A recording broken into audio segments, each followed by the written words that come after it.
buenas tardes. Un saludo especial de la doctora Diana Alexandra Remolina Botía, presidenta del Consejo Superior de la Judicatura, de los demás magistrados que integran la corporación y de la doctora Gloria Andrea Maecha Sánchez, directora de la Escuela Judicial Rodrigo Lara Bonilla. Les damos la bienvenida a la conferencia virtual denominada Protección a los derechos de las personas privadas de la libertad, sentencia de unificación 122 del 2022. La jurisprudencia de la Corte Constitucional en los últimos años ha modificado las reglas jurisprudenciales en diferentes temáticas del derecho constitucional, los derechos fundamentales y las reglas relacionadas con la procedencia de las acciones constitucionales. Por ello, es necesario garantizar la permanente formación en estos avances jurisprudenciales y conceptualización de las garantías constitucionales.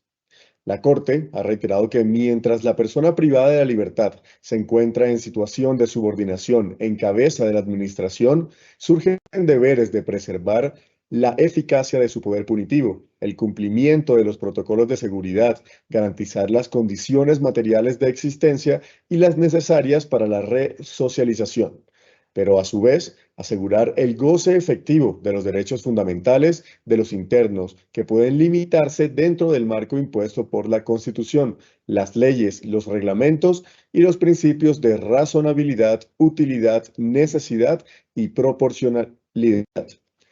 Para esta actividad académica tenemos el gusto de contar con el doctor Juan Carlos Acevedo Velázquez. El doctor Acevedo es abogado egresado de la Universidad Libre de Pereira, especialista en Derecho Penal, Criminología y Derecho Administrativo, con diplomado en docencia universitaria. Es docente de la Universidad de Medellín, Americana y Autónoma. Es coordinador del Comité Académico del Colegio de Jueces y Fiscales de Antioquia y vicepresidente de la Red Interuniversitaria del Proceso y Justicia de Medellín.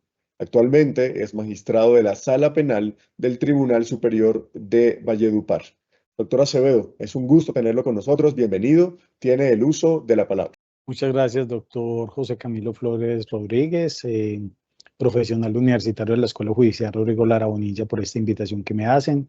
Un saludo extensivo a la doctora Gloria Andrea Maecha Sánchez, directora de la Escuela Judicial Rodrigo Lara Bonilla, y de igual manera a la doctora Diana Alexandra Remolina Botía, presidenta del Consejo Superior de la Judicatura, y a todos los servidores y servidoras judiciales y demás personas que se han conectado a esta videoconferencia.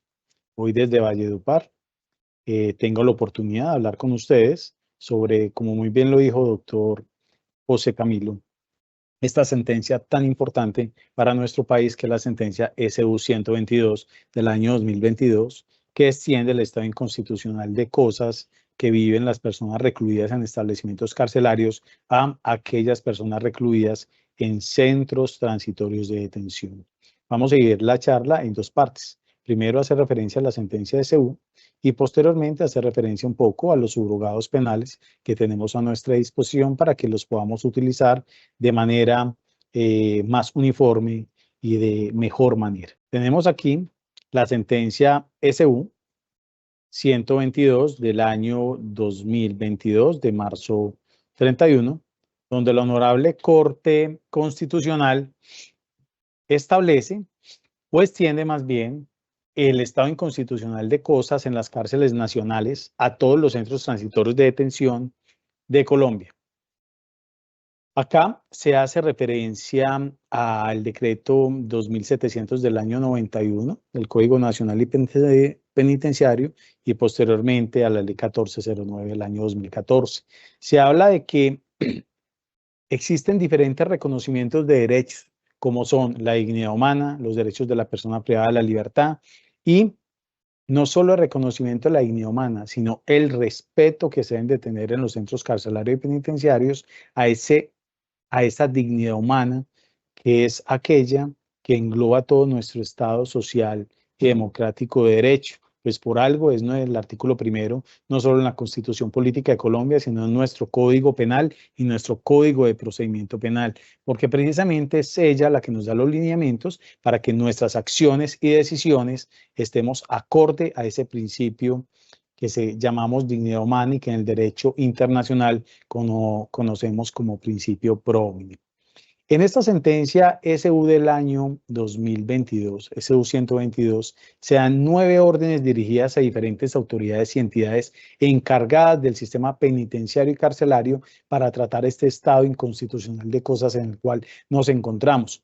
Recordemos que inicialmente el estado inconstitucional de cosas se da en un análisis que se tiene de la cárcel modelo de la cárcel Bellavista de Medellín, la cárcel modelo en Bogotá, donde se logra evidenciar que las personas que están allí recluidas no solo están privadas de su libertad, sino que están privadas de otros derechos. Dentro de esa privación de esos otros derechos se entiende conculcado ese principio fundamental y rector de la dignidad humana, y es por ello que se declaró un estado inconstitucional de cosas en el año 1996. A la postre, en el año 2022, se logró entender o establecer mejor en tutelas precisamente. Son 9 expedientes de acción de tutela que las violaciones de los derechos a la dignidad humana, condiciones dignas, integridad personal, salud, reintegración social de las personas privadas de la libertad, no solo se da en centros de reclusión del país, sino en centros transitorios de detención, pues se logró entender que más del 99% de los centros transitorios de detención, ejemplo, ubicados en la ciudad de Medellín, estaban totalmente llenos de personas y muchas de las cuales ya estaban sentenciadas. Esto es, no estaban bajo una medida de aseguramiento, sino que estaban ya condenadas. Y pese a que estaban condenadas y deberían de estar en establecimientos carcelarios dedicados a personas ya en situación de condena, se encontraban en esos centros transitorios. Entonces se habla de que hay diferentes problemas, de que el problema no es únicamente el hacinamiento, también son los tratos crueles, inhumanos e indignantes que se dan sistemáticamente al derecho a la salud en estos centros transitorios de detención. De igual manera, el incumplimiento de órdenes judiciales de protección y se institucionalizaron prácticas inconstitucionales en todos estos centros transitorios. Ejemplo, las personas detenidas no tenían derecho a la visita conyugal o a la visita de sus seres queridos, precisamente porque como no están en un establecimiento carcelario, como lo es la cárcel modelo, como es en Valledupar la Tramacúa, como lo es en Medellín Altavista, sino que están en centros transitorios de detención como las URIs de la Fiscalía, entonces allí no tenían cómo recibir visitas, entonces eran privados además de la visita de sus familiares, de los servicios sanitarios esenciales, y en muchos de estos establecimientos de detención transitoria se observan que efectivamente las personas eran vulneradas en sus derechos constitucionales y fundamentales, sufrían tratos crueles por parte no solo de otro interno, sino de los mismos custodios, y que tanto las alcaldías municipales como el Estado y el IMPEC no estaban atentos a esta situación que se estaba presentando. Entonces, dentro de esta medida dada, porque ojo, no es solo el hacinamiento, no es crear establecimientos carcelarios con la finalidad de generar más cupos, sino precisamente de generar condiciones dignas en estos establecimientos carcelarios para las personas que allí se encuentran, y además que los jueces de ejecución de penas y medidas de seguridad, muchos de los cuales me están viendo en este momento, los cuales saludo, y los jueces de conocimiento, acudan a esos mecanismos de justicia restaurativa y a esos subrogados penales con la finalidad precisamente de garantizar una reinserción social de manera adecuada de estas personas, protegiendo no solo los derechos de las personas que han sido sentenciadas, sino de la misma sociedad. Bueno, entonces acá en esta sentencia se habla de 9 expedientes revisados por parte de la Corte Constitucional sobre situaciones de personas detenidas en inspecciones de estaciones y subestaciones de policía y URI, donde permanecen durante más de 36 horas, a veces durante semanas o meses. Entonces, se hablan de diferentes problemas: hacinamiento, falla de infraestructura, no existe buena ventilación, no servicios sanitarios, ni de salud, no entrevistas con familiares, ni abogados, riñas, brotes que afectan la piel y no alimentos ni implementos de aseo. Por ello, se solicita que el Estado haga algo en aras de garantizar los derechos de estas personas. Y se habla de la respuesta de los jueces de instancia indica de que los hechos derivan en una situación estructural del sistema penitenciario y carcelario dentro de la declaratoria que la Corte Constitucional hizo del estado de cosas inconstitucional en el sistema penitenciario y carcelario, por lo que carecen de facultades para intervenir en los casos concretos. Esas fueron las respuestas que se le dio por muchos de los jueces que fueron consultados para estas sentencias. Entonces, allí se analizan tres problemas jurídicos esenciales. Se violan los derechos fundamentales de la dignidad humana, integridad física, libertad personal de una persona cuando se prolonga su privación de la libertad en estaciones de policía y unidades de reacción inmediata por más de 36 horas. La respuesta es sí. Segundo, ¿cuáles son las condiciones mínimas de infraestructura y de garantía de derechos con los que debe contar los espacios temporales de reclusión? Entonces se habla de que deben de contar con estaciones sanitarias pertinentes, con espacios que permitan que les hagan visita, con espacios que garanticen la seguridad en salud de estas personas y la alimentación adecuada de estas personas.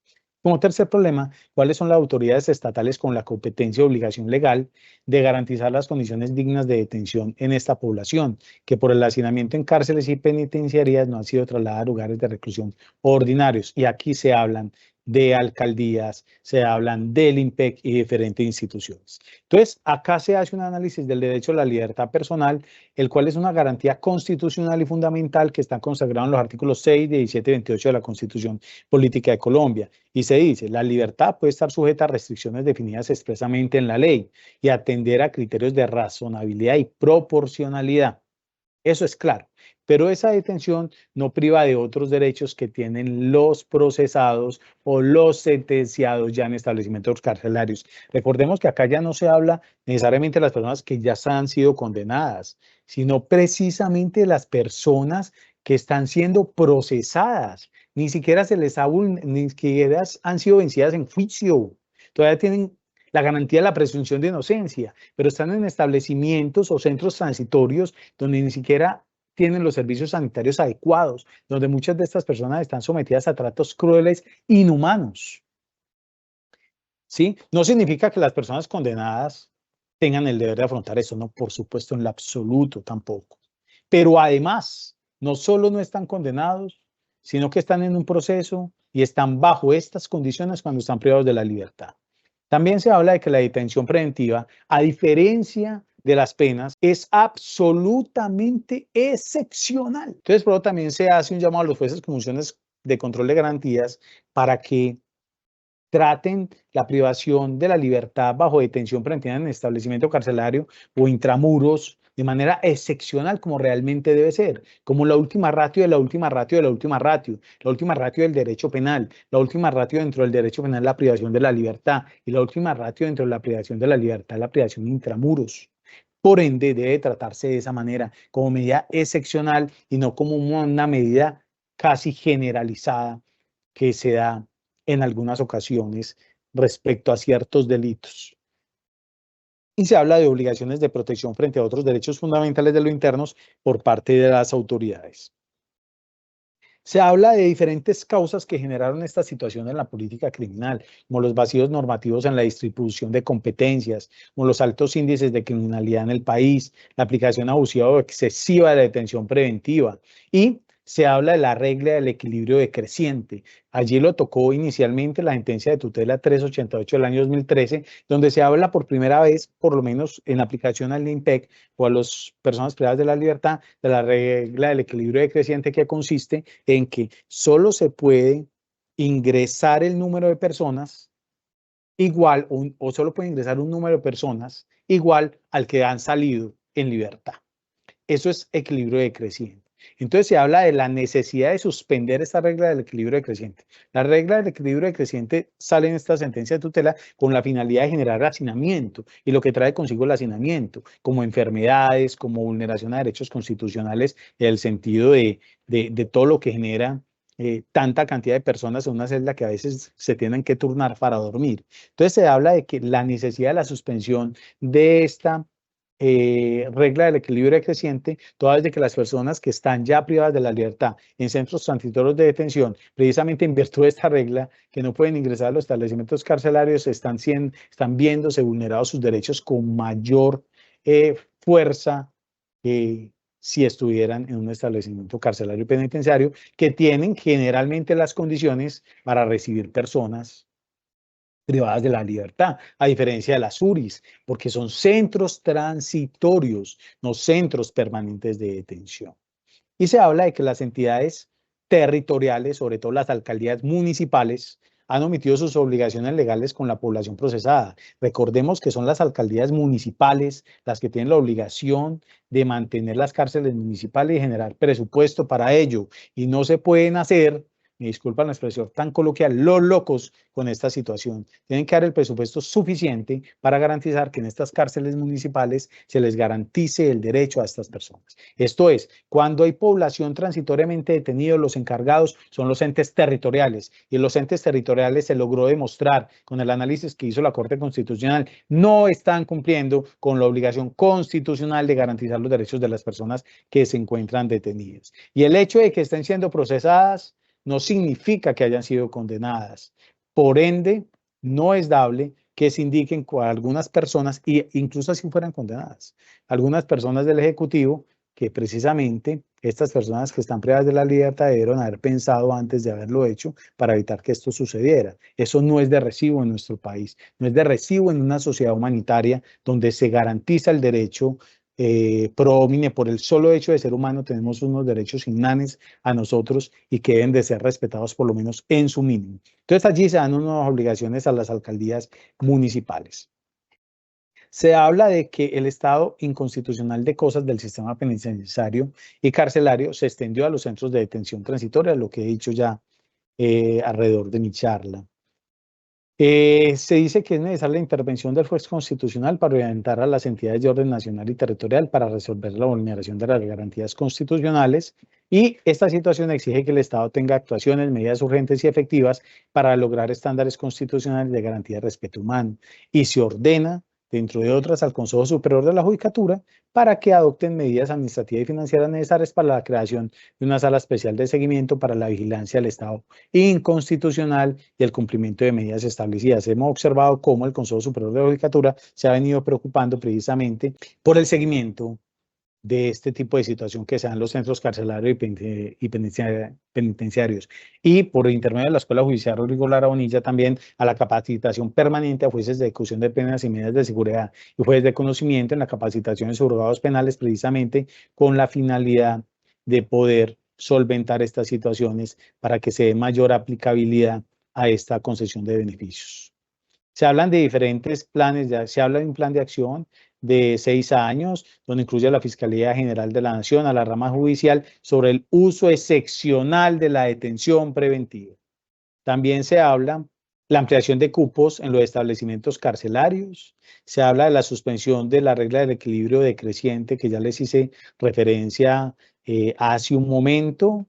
Se habla de, se ordena la capacitación a todos los jueces del país para utilizar estos juzgados penales. También se pide que el IMPEC debe dar un trámite preferencial para el traslado de estos centros transitorios de detención a las mujeres gestantes, a las mujeres cabeza de familia, a las personas que requieran la prestación de servicios y tecnologías en salud de manera permanente, y a los adultos mayores, como priorizando a quienes se debe dar un traslado a los establecimientos carcelarios y penitenciarios desde los centros transitorios de detención. Bueno, se obliga al IMPEC a generar, como con el dinero que tienen, a mejorar su infraestructura, ¿sí? Para que sea adecuada.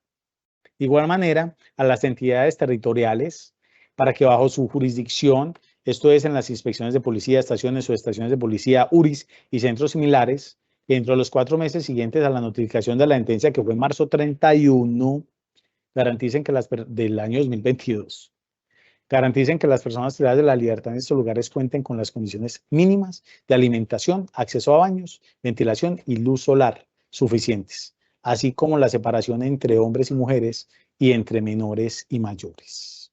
Y da muchísimas otras obligaciones a las diferentes entidades. Indica que las alcaldías pueden utilizar las figuras del comodato para poder ampliar cupos carcelarios, evitar tanta congestión que se genera en los centros transitorios de detención, y ordena a las entidades territoriales que tienen bajo su jurisdicción inspecciones, bueno, lo mismo, inspecciones de estaciones y subestaciones de policía, que dentro del mes siguiente a la notificación de esta sentencia verifiquen el régimen de afiliación y aseguramiento en salud. Esto es, hay que garantizar la salud de las personas que se encuentran detenidas.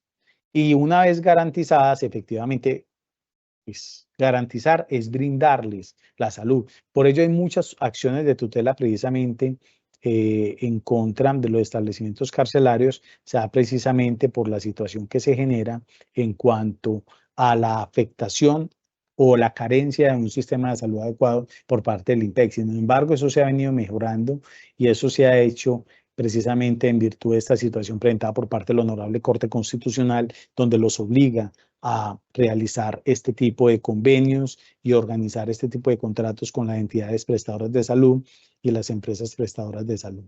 También se indica que el Consejo Superior de la Judicatura y la Fiscalía General de la Nación, en el marco de capacitación de jueces y fiscales, deben de capacitar en torno al carácter excepcional de la medida de detención preventiva. Se incorpore también el componente de los mecanismos alternativos de terminación anticipada del proceso, los estándares de aplicación de las medidas de detención preventiva, el principio de oportunidad, la suspensión del procedimiento a prueba, el enfoque restaurativo y además se divulgue el contenido de esta sentencia. Recordemos que en el año 2022, precisamente estas diapositivas son del 22 de julio del año 2022, se dieron 4 charlas sobre esta sentencia, las cuales tuve la fortuna y la confianza que me dio la Escuela Judicial Rodrigo Lara Bonilla para hablar de ellas. Bueno, acá vamos a hacer referencia, acá me voy a salir ya de la sentencia. Voy a compartir otras diapositivas que ya hacen referencia directamente a los subrogados penales que tenemos en nuestro país y a los cuales debemos de darle mayor aplicabilidad por parte de todos los jueces, y esto nos incluye a nosotros como jueces de segunda instancia, esto es a los magistrados del país. Bueno, se hablan de los principios de las sanciones penales. Esto es supremamente importante para entender precisamente cuáles son los fines de la pena. Entendemos que hay penas principales en Colombia que generalmente son prisión y multa. Hay otras penas que a veces acompañan con principales como la inhabilitación para el ejercicio de derechos y funciones públicas, la prohibición para conducir vehículo automotor en el delito de homicidio culposo, pero generalmente son prisión y multa. Entonces se entiende que la imposición de la pena o la medida de seguridad debe responder a principios de necesidad, proporcionalidad y razonabilidad. Y se entiende que el principio de necesidad se entiende en el marco de la prevención y conforme a las instituciones que la desarrollan. Recordemos que tenemos 2 tipos de prevención, general y especial, ¿sí? La general frente a toda la sociedad, que es el mensaje que se le envía a la sociedad de, ojo, miren lo que están haciendo, eviten cometer delitos porque van a ser sancionados de manera ejemplarizante, ¿sí? Y la prevención especial, que es el mensaje que se le da directamente a la persona que está siendo sentenciada. Esos son 2 funciones de la pena y eso se da en el marco de la prevención, pero hay otras funciones de la pena que tenemos a veces olvidadas a un lado. Generalmente, esa función de prevención general y prevención especial es la que lleva a que el legislador imponga penas. Generalmente es la que lleva a que los jueces impongamos nuestras penas. Perdón, el legislador sí cree penas y cree delitos, tipos penales, y nosotros como jueces para que impongamos la pena. Pero hay unos fines diferentes, funciones diferentes que todos conocemos, que son la retribución justa. Creo yo y considero de manera muy respetuosa en el ámbito académico, esto no compromete ni a la Escuela Judicial, ni al distrito del cual hago parte, ni tampoco al Consejo Superior de la Judicatura. Es un fin que ya ha venido quedando atrás, toda vez de que la retribución justa consigue el castigo que se le da al infractor en virtud del daño por el causado. Pero debemos de variarlo por una justicia más restaurativa, que es la que realmente entra a solucionar el conflicto creado con el delito, no generar un castigo, porque muchas veces el castigo no recompone la situación. Ejemplo que siempre pongo en las diferentes charlas, cuando a una persona le roban un celular, no está esperando es que metan a la cárcel al que le robó el celular, lo que está esperando generalmente es que le devuelvan el celular y seguramente que le pidan perdón, pero no necesariamente que metan a la cárcel a esa persona. Entonces, el meter a la cárcel a esa persona, el sancionar a esa persona es un fin de retribución justa, que va compasado con el de prevención general y prevención especial, pero el de obligar a devolver ese celular, generar un perdón y generar una restauración real de ese conflicto, va más allá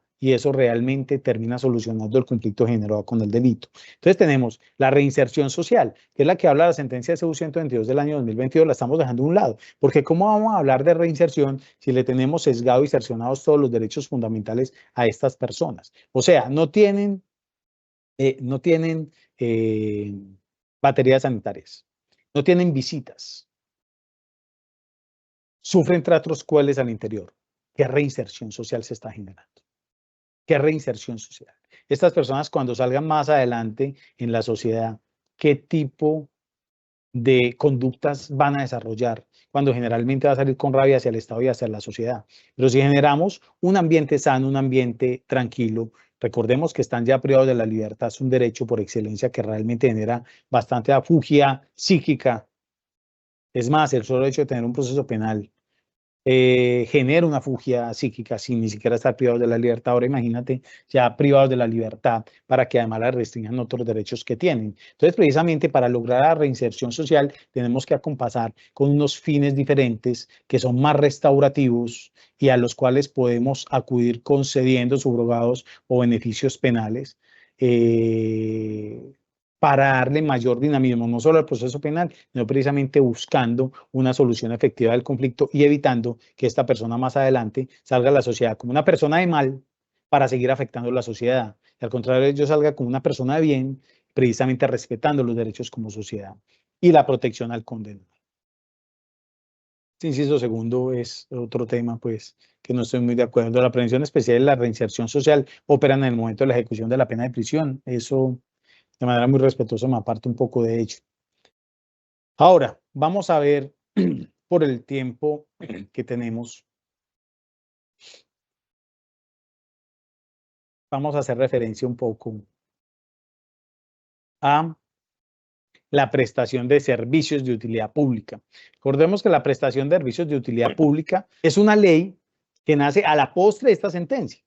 Precisamente acompasado el gobierno nacional con la finalidad de generar y evitar ese hacinamiento que se dan en los establecimientos carcelarios, que trae muchas otras vulneraciones de derechos constitucionales. Entonces, saquen esta ley, la ley 2292 del año 2023, que habla de la prestación de servicios de utilidad pública con la finalidad de generar mayor dinamismo y evitar mayor hacinamiento. Ahora bien, obviamente la misma norma trae unas limitaciones que generan a veces casi su inaplicabilidad, pero vamos a hablar un poco de ella.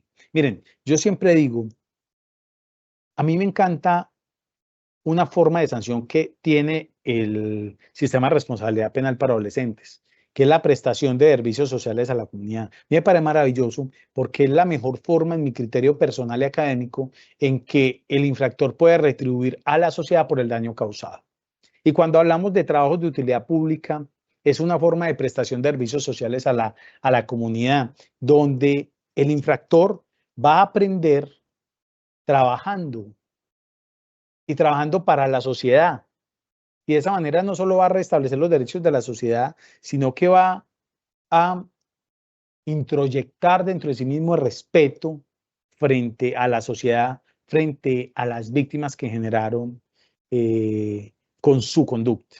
Entonces, hagamos referencia un poco a esto. El artículo 38E habla de ello y dice: la prestación de servicios de utilidad pública como sustitutiva de la prisión para mujeres cabeza de familia, esto es discutido, seguramente la jurisprudencia lo irá desarrollando frente a hombres cabeza de familia, consistirá en el servicio no remunerado que en libertad, óigase bien, no es que esté en prisión domiciliaria y trabaje, es en libertad. Es una forma de subrogado penal en el cual se suspende la pena de prisión por estar en libertad y en libertad preste un servicio no remunerado a favor de instituciones públicas, organizaciones sin ánimo de lucro o no gubernamentales, mediante trabajos de utilidad pública en su domicilio. Y dice, el juez de conocimiento, juez de ejecución de penas y medidas de seguridad, según el caso, previo consentimiento de la condenada, podrá sustituir la pena de prisión por la prestación de servicios de utilidad pública durante la cantidad de horas que determine el momento de dictar la sentencia o en cualquier momento dentro de la ejecución de la misma. Me explico. No solo es el juez de ejecución de penas, también el juez de conocimiento al momento de imponer la sentencia si está dentro de lo establecido en el Código Penal, puede suspender o generar este subrogado penal y suspender la privación de la libertad por una prestación de servicios de utilidad pública. Obviamente, esas prestación de servicios de utilidad pública viene reglamentado por parte del Ministerio del Interior, que con el trabajo con organizaciones no gubernamentales o entidades sin ánimo de lucro, incluso instituciones públicas, se ha dado la tarea de establecer cuáles trabajos de utilidad pública existen en cada sector y cómo es el trabajo de utilidad pública, para ofrecerlo a la sociedad y que la sociedad pueda acceder a este subrogado penal, que está en desarrollo actualmente, que habla el artículo 38G. ¿Sí? Entonces, ¿quiénes pueden verse beneficiados con la prestación de servicios de utilidad pública? Las madres y padres cabeza de familia. ¿Sí? O sea, no solo, obviamente, como les decía, es un desarrollo jurisprudencial que se irá dando, pero no solo es para los padres, perdón, para las madres, también seguramente se va a extender para los padres. Ahora, ¿en qué delitos? Aquellos que son condenados por delitos de hurto y delitos contra la salud pública. Esto es el establecido en el artículo 375, 376 y 377 del Código Penal. ¿Sí? E incluso aquellas personas condenadas a otros delitos cuya pena impuesta sea igual o inferior a 8 años de prisión, en los cuales se demuestre por cualquier medio de prueba que la comisión del delito está asociada a condiciones de marginalidad que afecten la manutención del hogar y que cumplan con los requisitos establecidos precisamente en la Ley 2292 del año 2023. Hace referencia esta ley en la modificación que le hace, a la creación que le hace el artículo 38H, indica que para la dosificación del número de horas que debe prestar la condenada, hacen referencia a condenada porque recordemos que la ley solo hace referencia a mujeres cabeza de familia. Dice, la condenada deberá trabajar un total de 5 horas de prestación de servicios de utilidad pública por cada semana de privación de la libertad que se le imponga o que tenga pendiente por cumplir. 5 horas por cada semana en trabajos de utilidad pública, porque lo que se quiere no solo es que se dedique a la prestación de estos trabajos de utilidad pública, sino que también se dedique a su trabajo para generar su manutención, porque recordemos que acá esta ley también, y ahí es donde a veces lo hace difícil la aplicación, es que estos delitos tienen que haber sido cometidos bajo ciertas circunstancias de marginalidad. Me explico.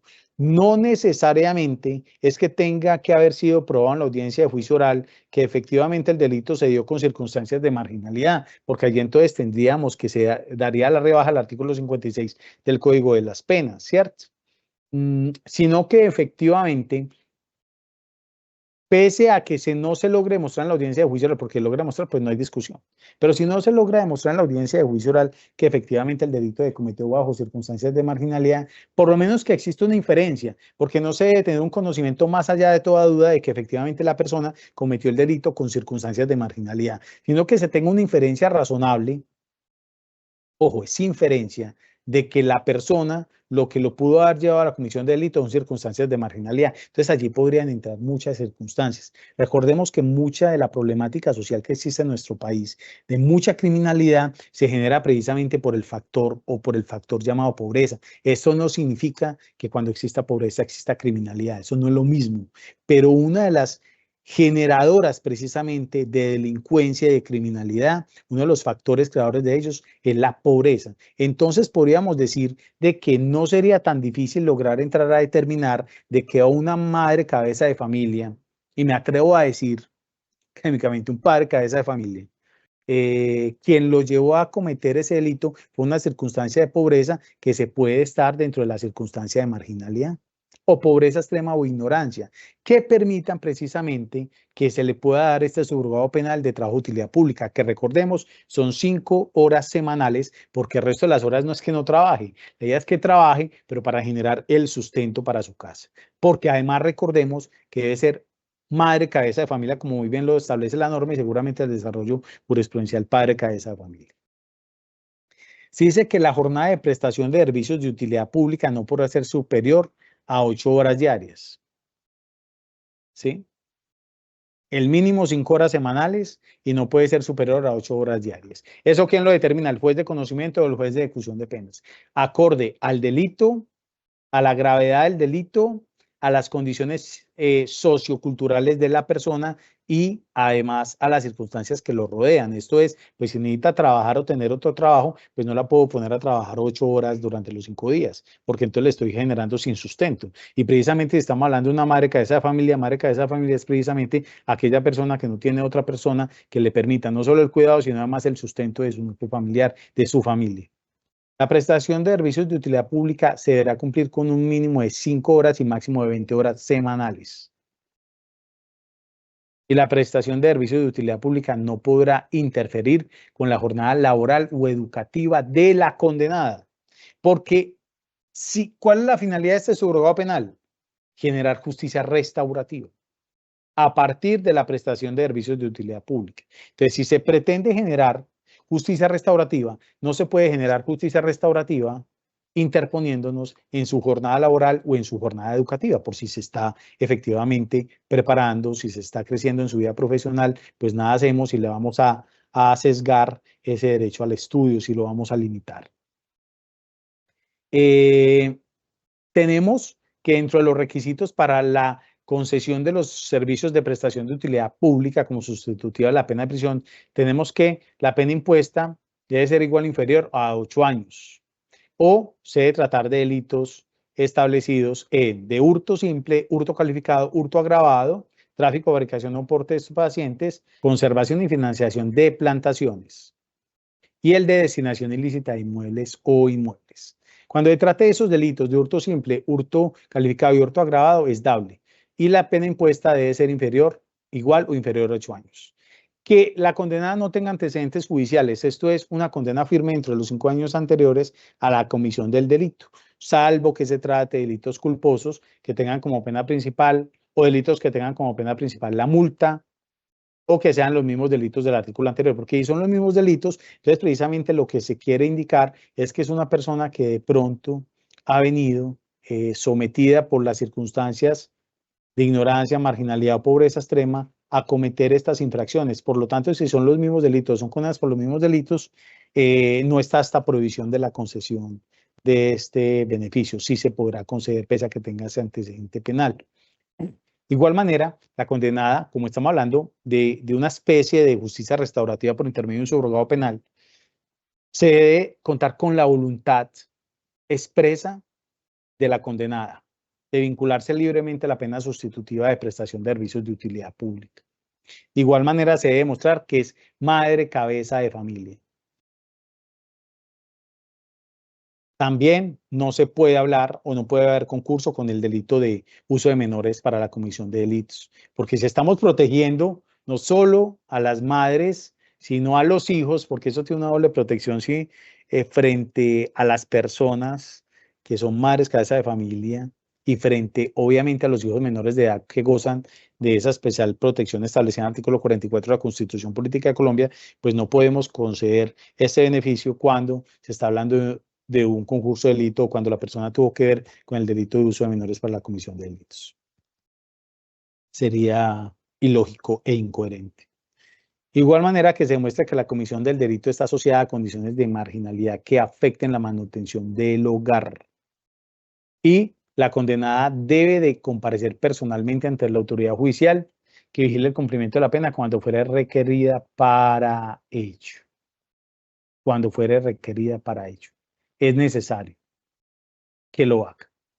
¿Quién puede concederlo? Lo puede conceder el juez de conocimiento o el juez de ejecución de penas y medidas de seguridad. ¿De cómo lo hace? Pues debe tener un listado, porque hay unos listados conforme a los criterios reglamentados por el Ministerio del Interior al respecto por medio del decreto 1451 del año 2023, que habla de los servicios que se consideran servicios de utilidad pública, la reglamentación que le dio para poder establecer los jueces de ejecución de pena y jueces de conocimiento, con un listado que tenga de organizaciones no gubernamentales, de empresas sin ánimo de lucro, con los trabajos que hay de utilidad pública que son reconocidos por el Ministerio del Interior, para poder concederla a estas personas condenadas y efectivamente generar ese subrogado penal. Se va a hacer un estudio, primero, de la existencia de ese cupo, de la entidad que lo está brindando, de que sí sea un trabajo de utilidad pública reconocido y reglamentado. Recordemos que esto es una reglamentación por el decreto 1451 del año 2023, y posteriormente contar con la voluntad precisamente de la condenada, de la sentenciada, para que esta persona pueda acceder a dicho beneficio, y por supuesto de la entidad no gubernamental o entidad sin ánimo de lucro. Recordemos que este subrogado penal es un subrogado penal que tiene fines restaurativos. La finalidad del proceso penal debe ser tendiente a la justicia restaurativa más que la justicia retributiva, que es lo que hablo en constantes charlas. Toda vez de que la solución de la conflictividad no se genera con el castigo y con la pena de prisión. Muchas veces la pena de prisión tiene que ser hacia otros fines, como son precisamente la solución efectiva del conflicto, la reparación de las víctimas, que la persona que cometió el delito cuente la verdad, que la persona que cometió el delito asegure que no lo va a volver a hacer, que exista una protección a la sociedad. Eso es lo que se debe buscar precisamente con el proceso penal, más que el castigo constante a los infractores. Obviamente también lo que se busca con el proceso penal es evitar que exista mayor criminalidad, pero muchas veces para evitar que exista mayor criminalidad podemos acudir a mecanismos de justicia restaurativa que lo permitan.